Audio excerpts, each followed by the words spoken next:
Hello everyone, today is lesson number 3 in your MTG 101 finance class. And today, in order to learn better the vintage MTG market, I want you to know your base or core sets, whatever you want to call it. Okay, so starting in 1993, Magic started with Alpha Edition.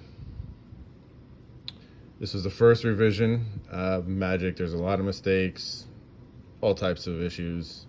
They made the corners very round, and they fixed it, a lot of stuff, in Beta Edition. They made it the type of roundness that you see today, actually, so that, these for the longest time were considered marked cards because of the corners and were illegal in tournaments. That's different today, okay? After Beta became Unlimited. These are characterized with their white border. It's the first time that they had that. And then after Unlimited came Revised. They also had white border. And I'll go over the differences soon. After Revised came 4th edition, 5th edition. Those are hard to tell except for at the bottom. You see this copyright date. 4th edition is 1995. 5th edition, I believe, is 1997. Then you have 6th edition, which is 99, and it has the 6 in Roman numerals. 7th edition has the 7, and this is 2001. 8th edition is 03. And it has this 8. 9th edition has the same. And then after 9th was 10th edition, which is just an X there for the symbol. So it's very important to know your sets.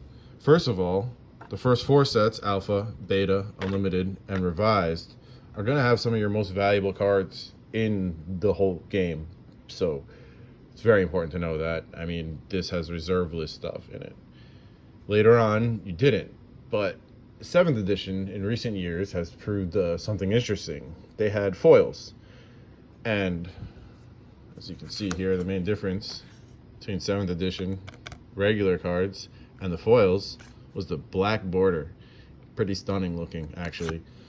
So in recent years, these have skyrocketed in value. It's pretty crazy now where some of these foils are going. So it's important to know that about 7th edition. 8th edition, 9th, and 10th will be there, but they aren't there yet when it comes to the foil value. They have the same thing with the black border versus the white border. So it's very important to know all that.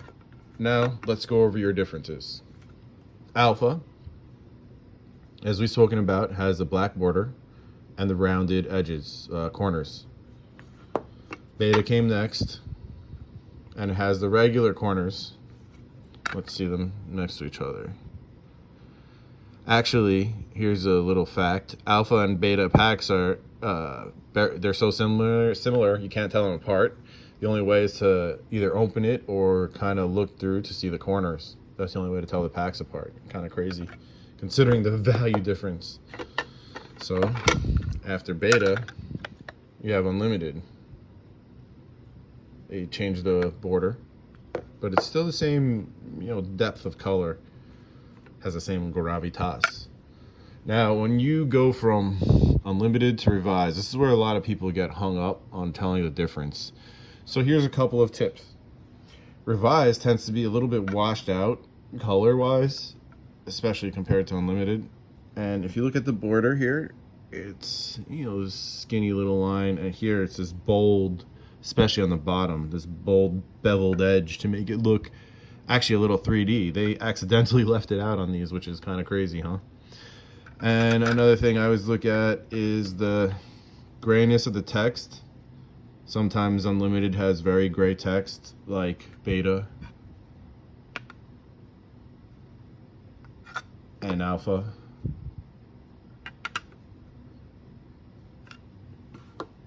So yeah, that's some of the differences between Unlimited and Revised. And after that, 4th, 5th, 6th, 7th, they all have your copyright information below the artist information. See, even by 8th, they even changed this. They had this little, I guess, paintbrush here. Pretty crazy. So that is how it evolved over time. Remember, look out for Alpha, Beta, Unlimited Revised, and 7th edition foils. Those are where your money's at. And if you've stayed this far with me, I want to thank you very much. If you're new, please subscribe, comment, like. A couple things I want to mention. I have my Patreon running. Check back soon. I'll be adjusting the tiers and rewards. Keep an eye out. My TCG Player affiliate link is coming soon. And I want to be doing box breaks soon. I want to, if possible, if people are down for it, I'd like to open some reserve list and other high-end stuff. So let me know below if you're interested in that type of thing. All right, you guys have an excellent day. I'll catch you soon.